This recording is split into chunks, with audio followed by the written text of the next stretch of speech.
నువ్వే ఇంకోటితో జయించావని మాకు గ్యారంటీ ఏంటంటే వాడు ఓనర్షిప్ తీసుకుంటే ఏమని టోటల్ పైరేట్స్ సంబంధించి ఇండియాలో నాకు ఉంది, మీరు ఏం బాధపడద్దు, నేను తప్ప ఇంకొకరు దాని వస్తే నాకు చెప్పండి, నేను చూసుకుంటాను అన్న తర్వాత then we started okay fine we are deal close.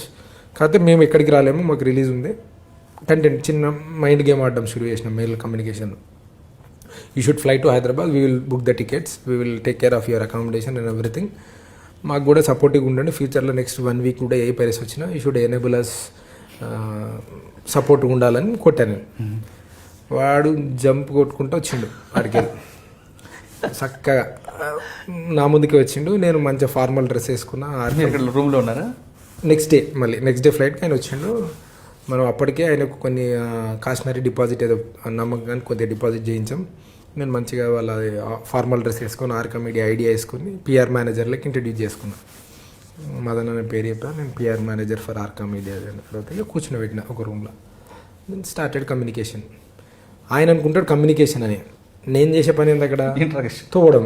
అసలు వీడు ఓడు యాడ్ నుండి వచ్చిన ఇంత ధైర్యంగా ఎట్లా వస్తాడు అంటే ఇది kind of a blackmail, ఇంకో type of blackmail which is never ever happened with industry. జనరల్గా నేను ఫిల్మ్ ఇండస్ట్రీ కేసెస్ అవి చూస్తుంటాం కాబట్టి ఫస్ట్ టైం మాకు అంత ధైర్యంగా కూడా వచ్చి పైరసీ చేసేవాడు వచ్చి అది ఫ్లైట్లో వచ్చి 5 స్టార్ హోటల్ ఉండి మన ముందుకు వచ్చి రావడం ఏంది. ఇక నేను మీ ఆలోచన అంతా వాడు బ్యాక్గ్రౌండ్ ఏంటి వీడు ఓడ